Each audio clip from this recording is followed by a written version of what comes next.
Tá batendo o desespero no bolsonarismo quanto à eleição de 2026. E alguns estão pensando, pô, Thiago, mas estamos em 2024, faltam 2 anos e 3 meses para começar o processo eleitoral.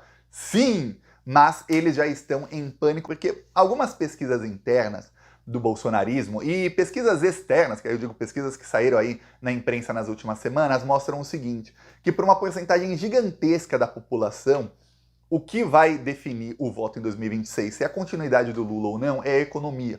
As fake news do bolsonarismo contra o Lula não vão surtir efeito nele, como muitas não surtiram efeito em 2018, como muitas não surtiram efeito em 2022. Em 2018 ele só não foi eleito porque estava sequestrado pelo Sérgio Moro, lembre-se disso?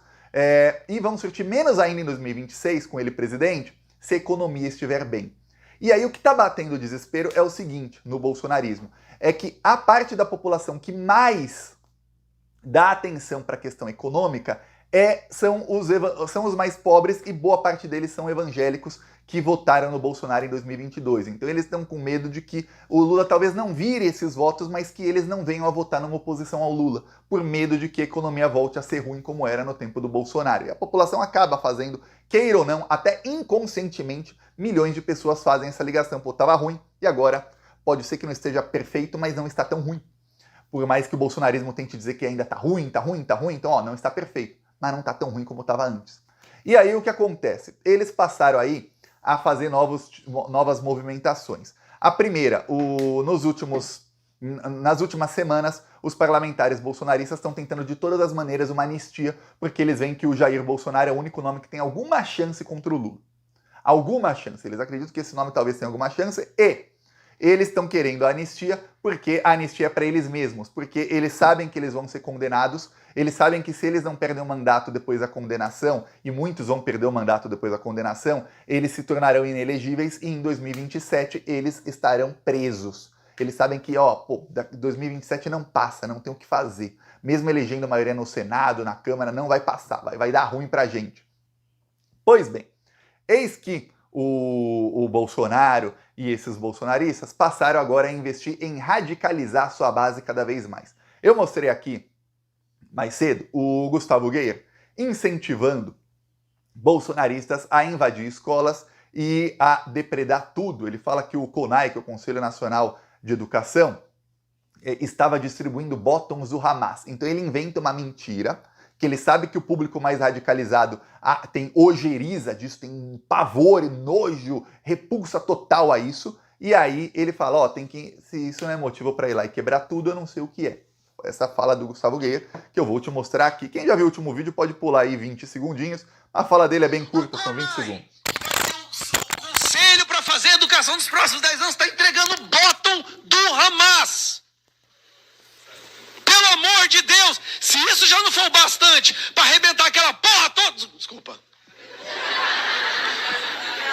Se isso não for o bastante para arrebentar aquela merda toda, eu não sei o que é. Hamas está entregando o bottom do Hamas. Aí Gustavo Geyer, num seminário sobre educação na Bahia. E você viu que a plateia riu. Tem que arrebentar aquilo tudo. E aí o contexto era o seguinte, olha, o CONAI é quem faz as políticas para as escolas públicas de todo o Brasil. A gente tem que ver o que está sendo ensinado, a doutrinação que estão fazendo com as nossas crianças Brasil afora. Veja como está grave. Ele está ali cada vez mais incentivando bolsonaristas a se radicalizarem. Mostrei aqui um terrorista que lá em Cascavel invadiu uma escola e começou a rasgar trabalhos das crianças que estavam ali, fizeram trabalhos contra a privatização das escolas. As escolas do Paraná estão sendo privatizadas. As escolas públicas agora vão ser uma parceria pública-privada. Então o que é ruim vai ficar 100 vezes pior lá no Paraná. E para os bolsonaristas, não, isso é doutrinação que estão fazendo com as crianças. Como é que a criança está protestando contra a privatização da escola que ela mesma estuda? Não pode. Doutrinação. Vocês têm que aceitar a privatização. É assim que é bom. Calem a boca e aceitem o que a gente quer. É isso que eles querem. Essa é a liberdade de expressão desses vagabundos. Pois bem, aí o que acontece? Além disso, o Bolsonaro escolheu como seu candidato a prefeito o Pablo Marçal. Pablo Marçal é um coach aí, conhecido, olha, ele é muito, muito conhecido e ele foi ficando famoso. Tem uma coisa sobre influenciadores que é o seguinte, qualquer tipo de exposição para o influenciador é bom, até exposição negativa. E aí muita gente começou a disseminar memes, que são engraçados mesmo, do Pablo Marçal mentindo. Tem um muito famoso em que ele fala que ele estava no helicóptero e que o helicóptero dele estava caindo e que ele percebeu antes do piloto e que aí ele falou, ó, tá fazendo som assim, assim, assado, calma, e que aí ele tranquilizou o piloto e que aí o helicóptero não caiu graças a ele, Pablo Marçal, que não entende nada de helicóptero. Tem outras aí dele falando e tal, que ele mente muito. E aí ele vai ganhando seguidor com isso, viu? Muita gente fala, ah, que coisa, eu vou seguir esse cara porque ele é engraçado. E acaba caindo no discurso dele, que é um discurso que envolve muita mentira. Pois bem, o Pablo Marçal é o candidato do Bolsonaro à prefeitura de São Paulo. O candidato oficial é o Ricardo Nunes, atual prefeito, mas o Bolsonaro já mostrou que o candidato verdadeiro dele é o Pablo Marçal. Eles se encontraram na semana passada e definiram aí quais são as próximas diretrizes do que eles têm que fazer, mirando não a eleição para São Paulo só, mas mirando principalmente 2026, tá? O Bolsonaro está apavorado com 2026, ele não quer nem escutar falar em um substituto para ele só quer escutar falar de projetos para anistia. Pois bem, se encontrou lá com o Marçal e deu um broche para o Marçal que ele só dá para aliados de primeira hora, que é o broche de incomível, imorrível e imbrochável. É isso que está escrito aqui? Clube Bolsonaro. Imorrível, imbrochável e incomível. O engraçado é que ele deu isso também para aquele maquiador que é gay, né? O incomível, tá? Vamos lá. Aí ele se encontrou com isso. Ele dá esse broche pro Marçal. Essa foto significa o seguinte: ele é o meu candidato, tá? Se eu falar votem no Nunes, olha a foto. O Nunes tem esse broche? Não tem. O Nunes é imorrível? Não é. Ele é incomível? Não é. Ele é imbrochável? Não é. É isso que fica na mente do Bolsonaro. Pô, esse é o nosso candidato, porque esse cara ganhou o broche do Bolsonaro lá, o selo dele, ganhou o broche do brocha. Pois bem, o que acontece? Aí o Pablo Marçal falou, agora é oficial e tal, o próprio Pablo Marçal colocou isso. Pois bem, definiram também que eles têm que radicalizar. O Pablo Marçal, então, ele saiu de lá e pouco depois ele foi dar uma entrevista em que ele resolveu radicalizar contra o Lula. É aqui, ó, o influenciador o Marcos Patrício mostrou aqui qual é o plano do Marçal. Dificilmente alguém toma essa eleição do Lula na próxima eleição. A não ser que ele morra, não estou esperando por isso, mas a idade chega para todo mundo, ele está acima da média, inclusive, dos brasileiros. O brasileiro, acho que morre masculino é 74 anos, ele já está na hora extra, né? Mas se ele conseguir passar da hora extra dele, eu acho que dificilmente qualquer ser humano. Democracias sérias, por quê? Porque maduras como os Estados Unidos da América, como o Japão, ele todas as pessoas trabalham até a exaustão para verem. Esse é o vídeo mais importante que eu já fiz em qualquer plataforma. E eu preciso que ele chegue ao presidente Lula. Eu preciso que ele chegue às autoridades competentes. Esse vídeo é muito perigoso. O Pablo Marçal acaba de afirmar para milhões de pessoas que a única forma de parar o presidente Lula, eu não preciso repetir aqui, né? Isso é Pois muito bem perigosa aí a fala do Marçal, só que não é a primeira vez que ele fala isso, tá? Não é a primeira vez que o Pablo Marçal insinuou aí que tem que acontecer alguma coisa com o Lula. Antes do Lula se tornar presidente, isso foi pouquinho antes da eleição, o Pablo Marçal também teve uma fala aí sobre o Lula, em que ele disse o seguinte aqui, ó. Vamos lá, Pablo Marçal sobre o Lula. E aqui agora eu já estou declarando uma guerra real contra Luiz Inácio Lula da Silva. Não vai sentar na cadeira de presidente da República. Não ouse brincar com homens de bem. Você é cheio de inimigos que são do mal. E do mal você sabe o que eles podem fazer contra você.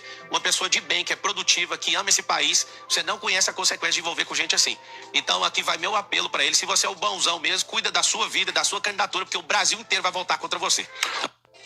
E aqui agora eu já estou declarando... Tá, ele fala aí que essas pessoas de mal aí, que não gostam do Lula, que você vai ver o que vai acontecer com você, Lula. E depois ele fala que as pessoas que estão contra o Lula são de bem, e aí reforça essa ameaça. Ou seja, não importa se é do mal ou do bem.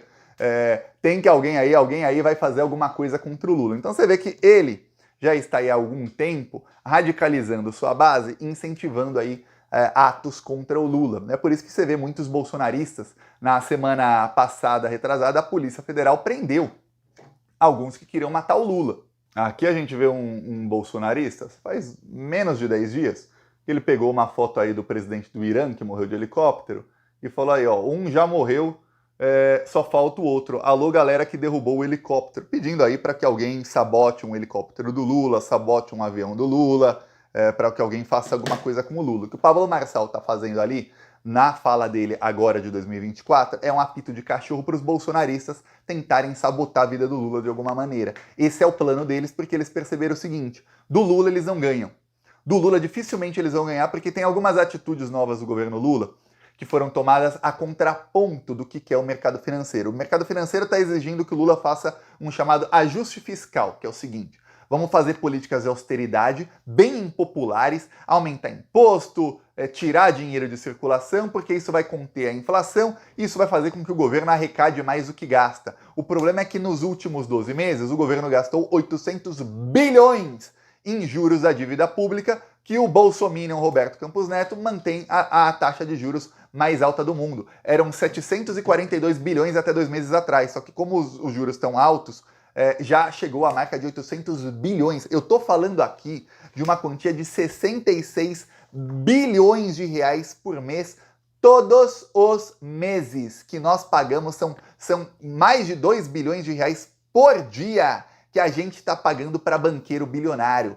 Então não tem como o governo arrecadar mais do que gasta se está saindo pelo ralo 2 bilhões e meio de reais todos os dias. Não tem como, é humanamente impossível para o governo Lula. Então o Lula já falou que vai chutar o balde mesmo, vai ser assim? Então dane-se. E que ele vai começar a investir aí, ele anunciou o PAC novo, ele está anunciando aí novos projetos para a economia, exatamente porque ele sabe, não vai ter aí o superávit que querem os economistas, eles que se danem. A gente vai fazer a economia andar. Eu peço aí a sua inscrição no canal, seguiremos aqui sendo resistência a esses malditos. Falou!